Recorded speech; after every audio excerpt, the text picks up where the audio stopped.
Minasan, konnichiwa. Hoje vamos trabalhar mais um pouco o episódio sobre a vida de Yansan no Japão. Já vimos como dizer as horas, estão lembrados?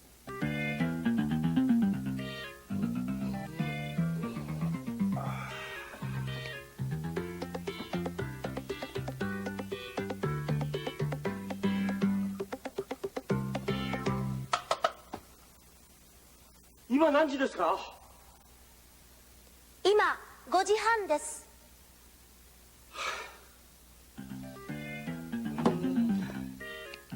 おやすみなさい。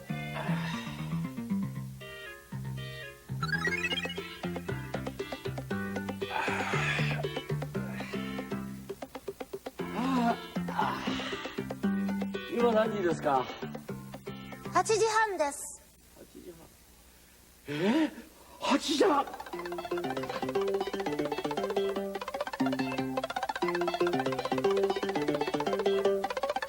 Esperamos que isso os tenha feito recordar como perguntar e dizer as horas.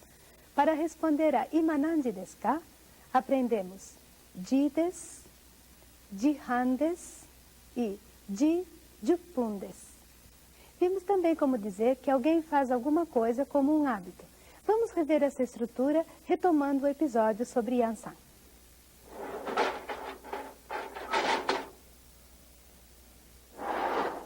Katou-sanの奥さんは毎朝6時に起きます。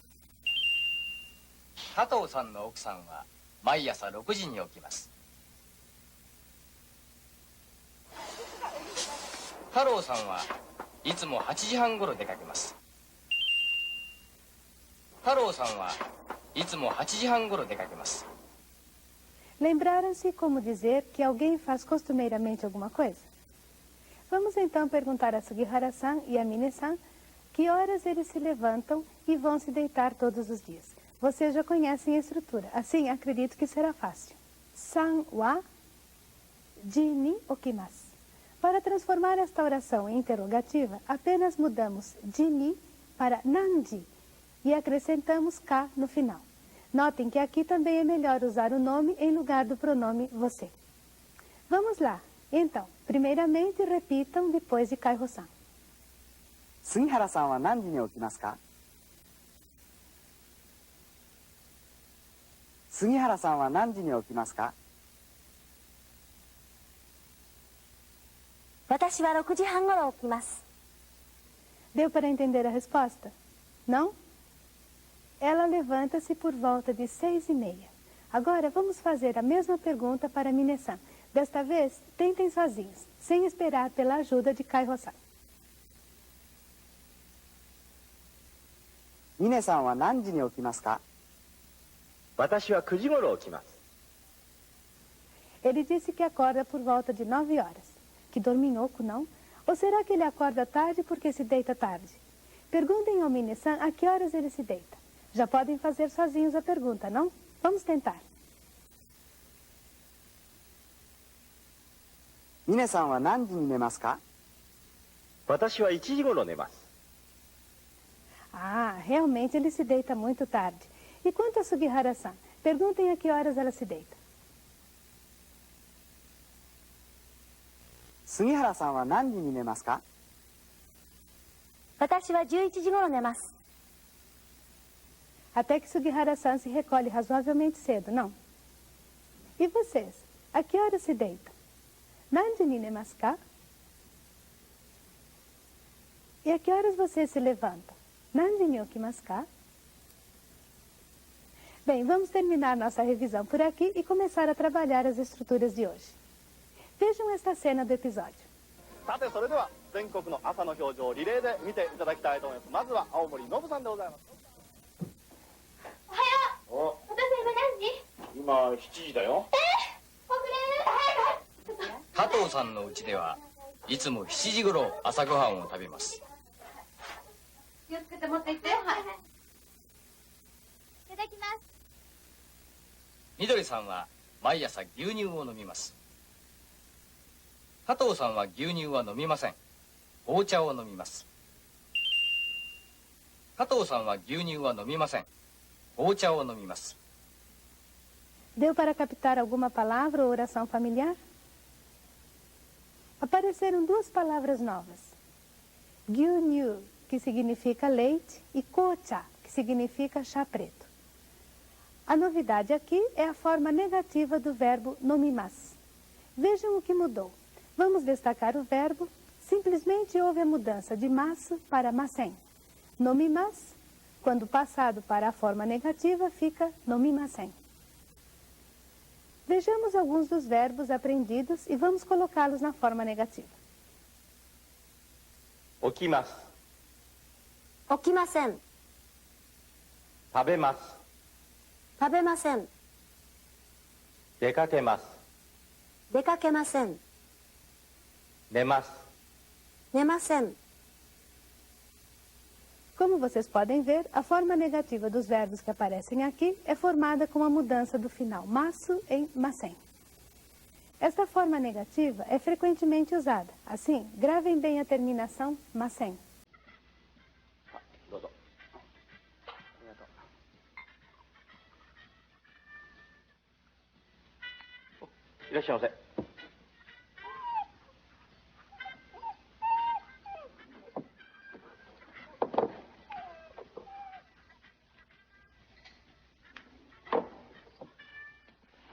タバコいかがですか？私、タバコは吸いません。ビールいかがですか？いいえ、私ビールは飲みません。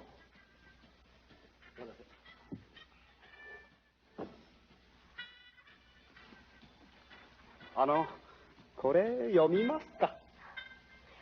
私、漫画は読みません。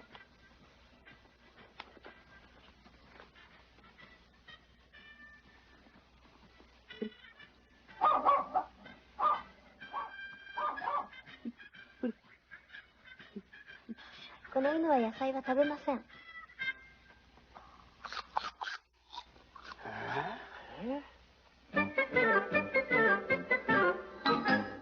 Sugihara-san usou wa, masen para várias coisas. Vocês entenderam o que ela queria dizer? タバコは吸いません。 Esta oração significa não fumo, ビールは飲みません。 não bebo cerveja, 漫画は読みません。 não leio revistas em quadrinhos.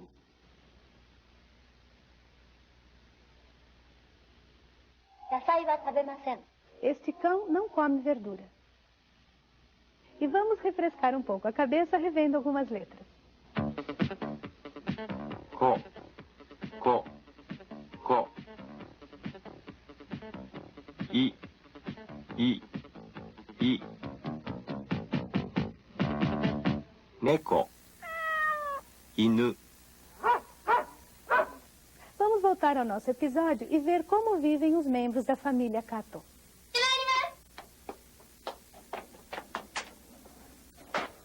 Midori-san は自転車で学校へ行きます。Midori-san は自転車で学校へ行きます。 Esta oração significa Midori vai à escola de bicicleta. Taro-san はバスで大学へ行きます。Taro-san はバスで大学へ行きます。 Taro vai à universidade de ônibus. Temos aqui a seguinte estrutura: wa, de, e ikimasu. Usado com ikimasu, de indica como alguém vai a algum lugar, ou seja, a partícula de marca o meio utilizado para a locomoção. Na verdade, já vimos a partícula de ser usada neste sentido. Vocês se recordam como dizer com lápis? Como na oração, posso escrever com lápis? Isso mesmo, enpitsude. Este de é usado para indicar o meio, o instrumento. Mine-san, poderia nos repetir aquelas duas novas orações? Onegai shimasu. みどりさんは自転車で学校へ行きます。みどりさんは自転車で学校へ行きます。太郎さんはバスで大学へ行きます。太郎さんはバスで大学へ行きます。 E quanto ao e? E é usado para indicar o destino, para onde se vai? 学校へ Para a escola. 大学へ Para a universidade. Vocês se lembram dessas orações? 右へ曲がってください左へ曲がってください Nestas orações, o E indica a direção, não é mesmo? Nas orações que vimos hoje, aparece o mesmo E, mas o seu sentido é mais de destino do que de direção. Vamos prosseguir com o episódio e trabalhar uma nova estrutura. 加藤さんの奥さんは毎日うちで働きます。台所の仕事もします。部屋の掃除もします。洗濯もします。加藤さんの奥さんは毎日うちで働きます。台所の仕事もします。部屋の掃除もします。洗濯もします。 O narrador nos contou sobre o que faz a senhora Kato. Apareceram várias palavras novas. Vamos ver o seu significado também. 加藤さんの奥さんは毎日うちで働きますうちで Uchide significa em casa. Aqui, o D não indica instrumento, mas lugar.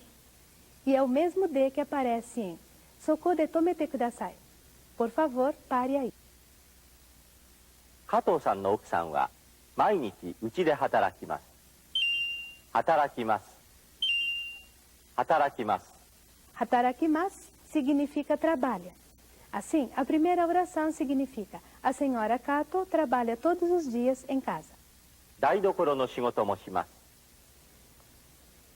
Aqui, daidokoro no shingoto significa trabalho de cozinha. E shimasu, faz. 部屋の掃除もします Heia no soji significa limpeza dos quartos. 洗濯もします E na última oração, sentaku significa lavagem de roupa. Vejamos agora o uso da partícula mo, que aparece nas orações 2, 3 e 4. Este mo é o mesmo que apareceu no primeiro episódio, na oração Soremo atashi no nimotsu desu, ou isso também é minha bagagem. Em Soremo atashi no nimotsu desu, mo indica que uma determinada mala também pertence ao falante. Aqui, mo é usado para indicar que a senhora Kato não faz apenas isto ou aquilo, mas também todo o trabalho de casa. Mo é usado para se falar em fatos adicionais. Se vocês quiserem mencionar apenas uma coisa que a senhora Kato faz, devem dizer 台所の仕事をします ou 部屋の掃除をします ou, 洗濯をします ou seja, para falar sobre apenas um tipo de trabalho, usamos oshimasu no lugar de moshimasu. Minasan irá repetir as sentenças que aparecem no episódio. 加藤さんの奥さんは毎日うちで働きます台所の仕事もします部屋の掃除もします洗濯もします Creio que já esteja bem claro para vocês o porquê do uso do mo. Mais um detalhe. Kato-san no okusan wa aparece apenas na primeira oração, tendo sido omitida nas demais.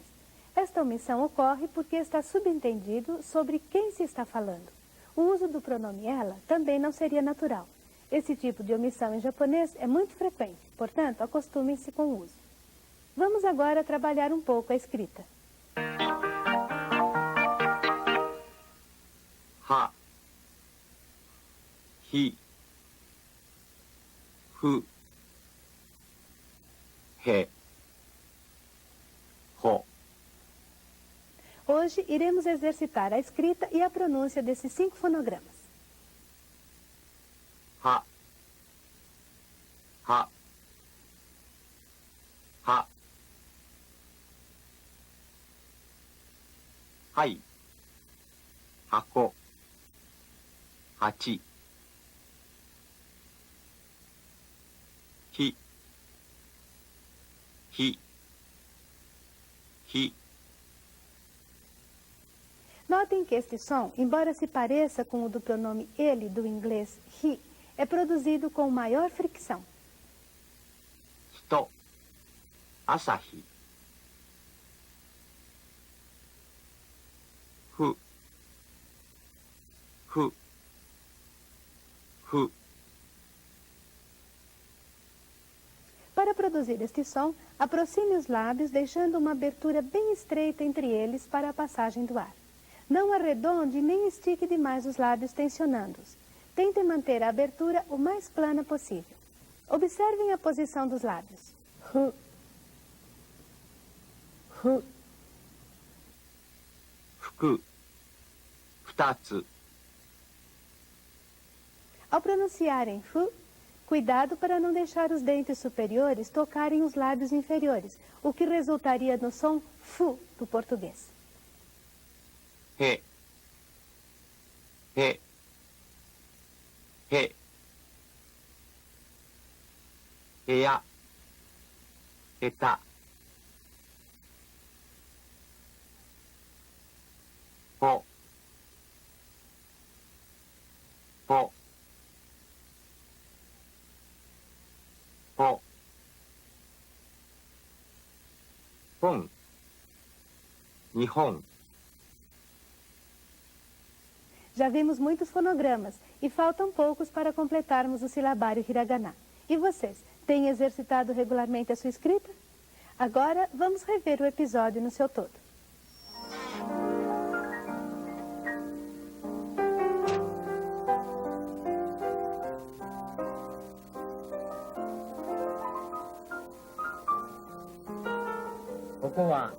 Kato-sanの家です。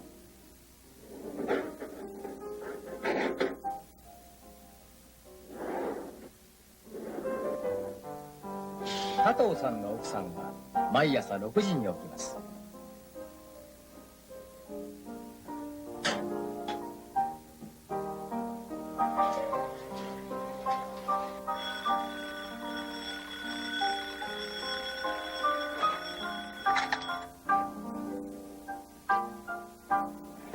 加藤さんは毎朝6時半に起きます。加藤さんは朝新聞を読みます。おはようございます。おはようございます。さてそれでは全国の朝の表情をリレーで見ていただきたいと思います。まずは青森のぶさんでございます。のぶさん。おはようございます。おはようございます。先ほどまで。おはよう。私今何時？今7時だよ。加藤さんの家ではいつも7時頃朝ごはんを食べます。持って行って。はい。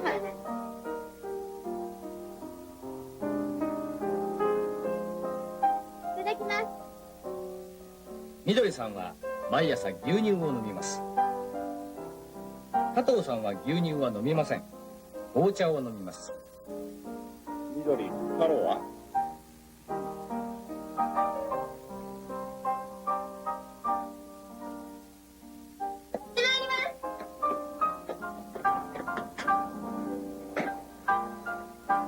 みどりさんは自転車で学校へ行きます。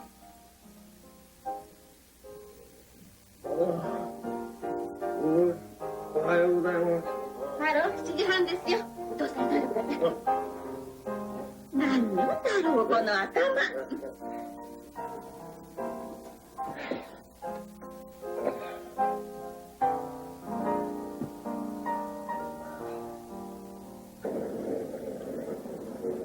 加藤さんはいつも8時15分前に出かけます。加藤さんは毎朝電車で会社へ行きます。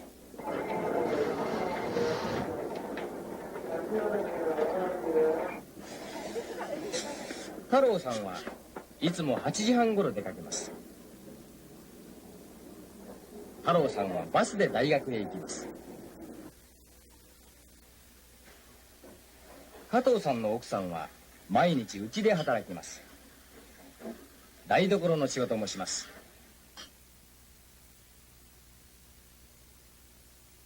部屋の掃除もします。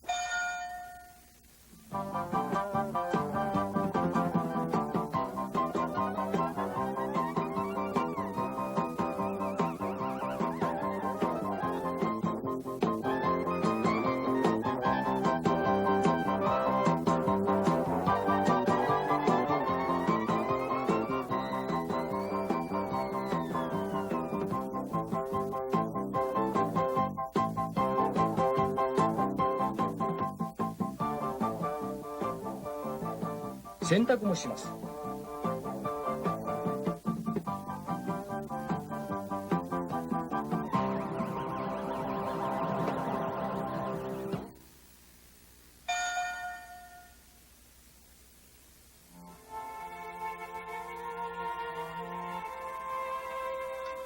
時々テレビを見ます。電話もくださらないで。ゆうべどうなさったんですか？お母さんに交通事故にでもあったんじゃないかってそうおっしゃってたくらいなんですよ。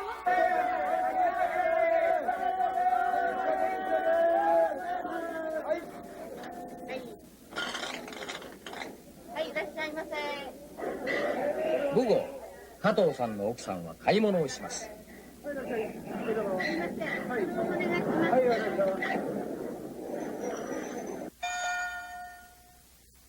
みどりさんの学校はいつも4時に終わります。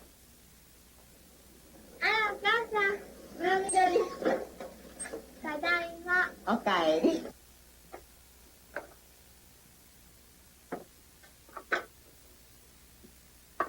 みどりさんは時々台所の仕事を手伝います。ただいま。おかえりなさい。ただいま。太郎さんはいつも夕方帰ってきます。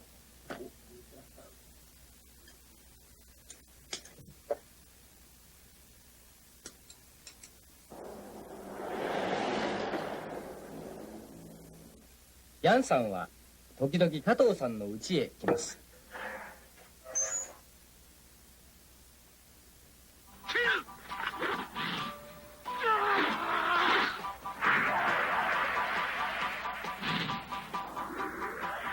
おかえりなさい。加藤さんはいつも8時頃帰ってきます。どうぞごゆっくり。ああ。こうやって。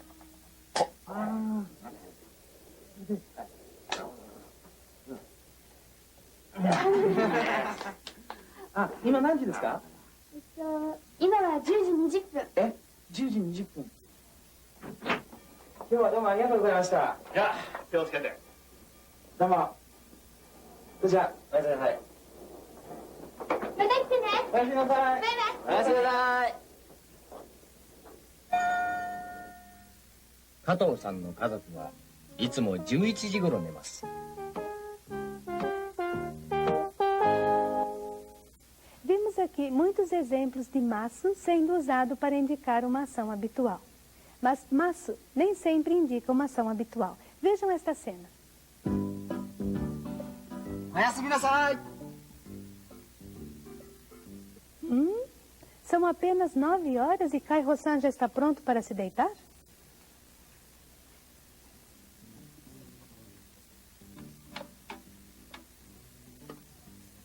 私は明日の朝5時に起きます。私は明日の朝5時に起きます。 Ele está dizendo que amanhã se levantará às 5 horas. Onde será que ele vai?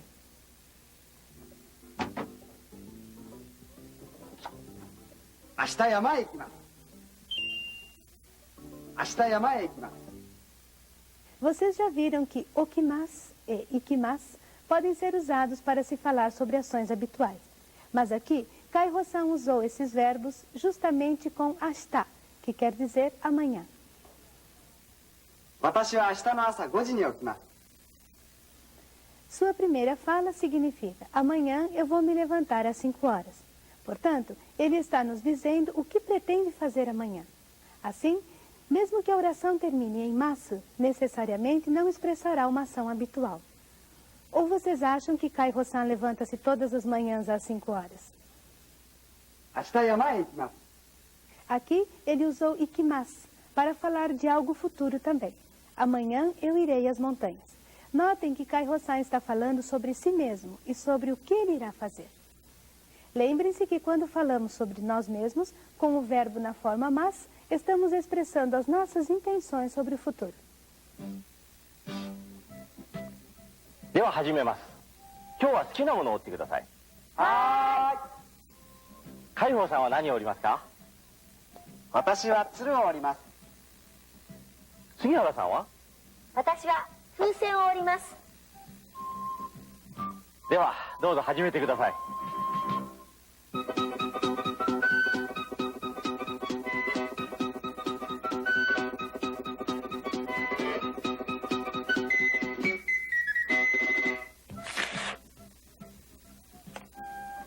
これは風船です。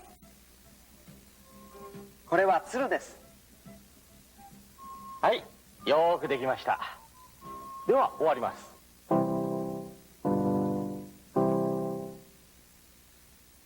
Entenderam o que se passou?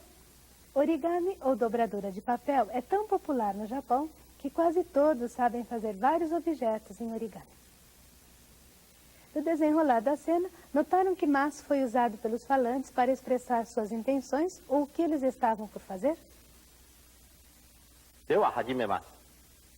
Esta oração quer dizer, vou iniciar a aula. 海保さんは何を折りますか？ O que você vai fazer, Sr. Kaiho? Embora orimasu signifique dobrar. Ao que ele responde, 私は鶴を折ります。 vou fazer um grow. では終わります。 E a última sentença significa, bem, vou terminando a aula. Hoje nós vimos o uso da terminação mas para expressar ações habituais e futuras intenções do falante. E se me permitirem, vou plagiar Minasan para terminar o encontro de hoje. Dewa, oarimasu, mata.